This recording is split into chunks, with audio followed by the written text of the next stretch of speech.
Hey guys, I'm Captain Mitchell Duggar from Key West, Florida. I'm down here in Southern California to put together a series of fly casting videos to help some clients of mine. I'm going to be covering everything from the basics to troubleshooting for the more advanced caster. I hope you enjoy.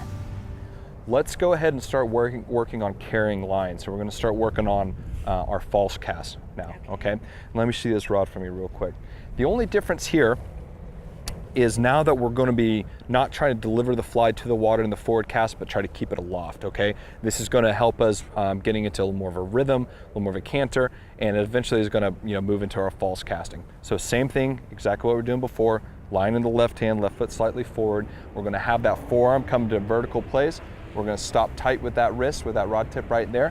Now the next thing we're going to do is just move that thing forward, and we're going to try to keep that rod tip elevated. Remember, like we were talking yesterday, that you want to try to pick a place out in front of you that is above the horizon and actually above head level. We never want that rod tip to drop down below your head level during this exercise. And in fact, we want to kind of keep that high.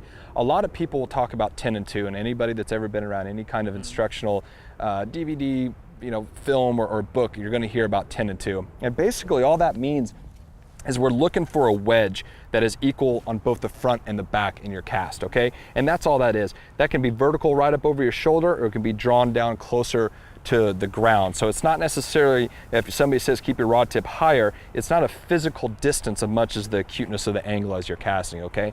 So we know that when we bring this rod tip back on our back cast, that we want to go ahead and keep this thing up in the air like that at an angle, okay? So as we're looking at that as a little bit farther, we're going to have that rod tip up at a nice angle, and all we're looking for that is the same on the forward cast, okay? So what that looks like is we're going to go back 1, 2, forward 1, 2, keeping your thumb right up on top of the rod, and it's more of a punch forward with that hand. Back 1, 2, forward 1, 2, back 1, 2, punch forward 1, 2, keeping that thumb right up on top of the rod, okay? Fantastic. Let's give that a whirl.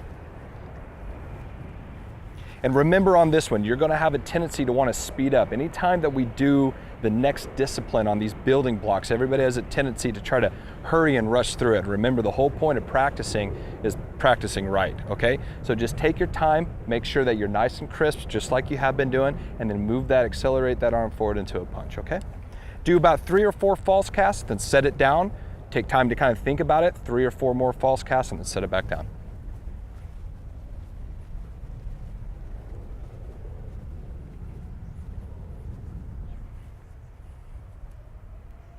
Keep that elbow down at the side for me.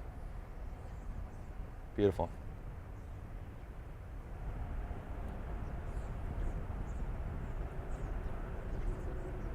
Felt that rod Yeah, load. all right. Go ahead and set it down for me.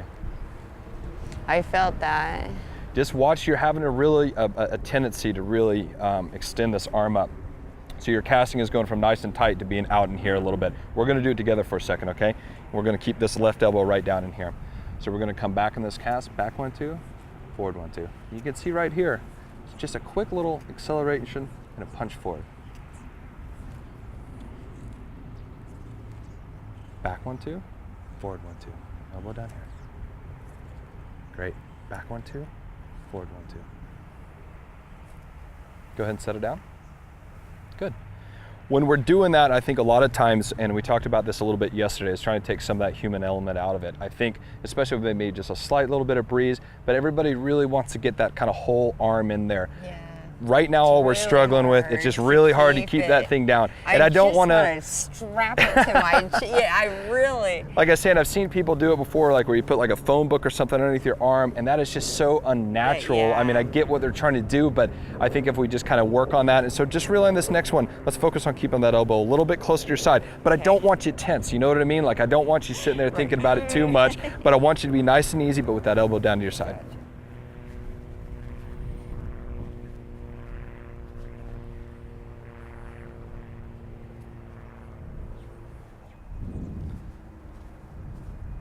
Good. That was really good. You had really nice, you actually had some really good loops form in there. Yeah. You had good constant tension and really good canter and timing. Let's try that again, okay?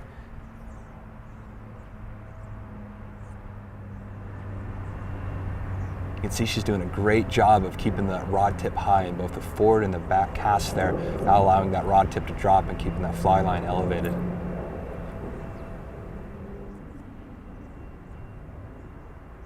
Jennifer, set it down. Good. Remember, whenever we're working on some of these disciplines, it's important just to do 5 or 6 at a time. Get into a good rhythm, set it down, and start over again. But you had some really good looking stuff there. I forget to count. I just get so into watching it. Perfect, and that's great. And you know what? I was just kind of overlaying some audio on there while you're doing it. And what looked really good is you did a great job, and we'll see this later, of keeping those angles on that rod tip. Okay. Now all we got to worry about is generating that line speed. And a lot of that's going to come from just your comfort with the rod, as well as you know, just getting those motions and making sure those pauses. And that's the biggest thing. Remember, you know, when you come forward, I don't want you right now to really extend it out hard, but just keep in mind as an imaginary thing that there's something in front of you and it's coming to a really hard stop. That's the biggest thing. And the more, you know, pronounced that pause or that stop is in that cast, the better turnover and the better loop speed you're going to generate. Okay? Try that a couple more times but remember, if you get into a good rhythm and you're having a good time, do it. But I think for this kind of discipline and the stuff that we're working on here, that no more than 10 false casts at a time is great. Okay. I will try to control myself. You're doing great.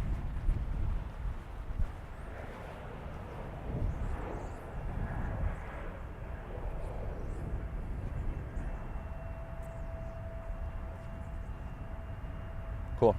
All right, on this next one, I want you to say out loud, back 1, 2, forward 1, 2. Okay. And I want you to move on the B and the F. You know what I mean? Okay. Move on the B and back and the F and forward, okay? But I want you to say it out loud because you'll probably be saying it on my boat too, but that's fine. I want you to get into that rhythm. That's gonna be our cadence, okay? And that's really gonna help you out because eventually you say it enough, then you feel it enough, and then you start really understanding it. Okay. Let's try it one more time with you saying that out loud for me.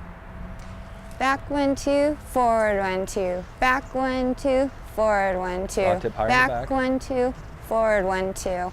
Back 1, 2, forward 1, 2. Back 1, 2, forward 1, 2. Good. Go ahead and set it down. Back 1, 2, forward 1, 2. Good. Fantastic. How did that feel? Felt good. Pretty easy, right? Yeah. So now you say it out loud, you can kind of think about saying that in your head. You work really good on moving on the B and the F in that cast, and that's what we need to do. You get some really good loops and some decent line speed going, and we'll let's do this a couple more times and we'll take a quick break, all right? Okay. Do you want me to still say back 1, 2? I want you to say it in your head. Okay, thank you.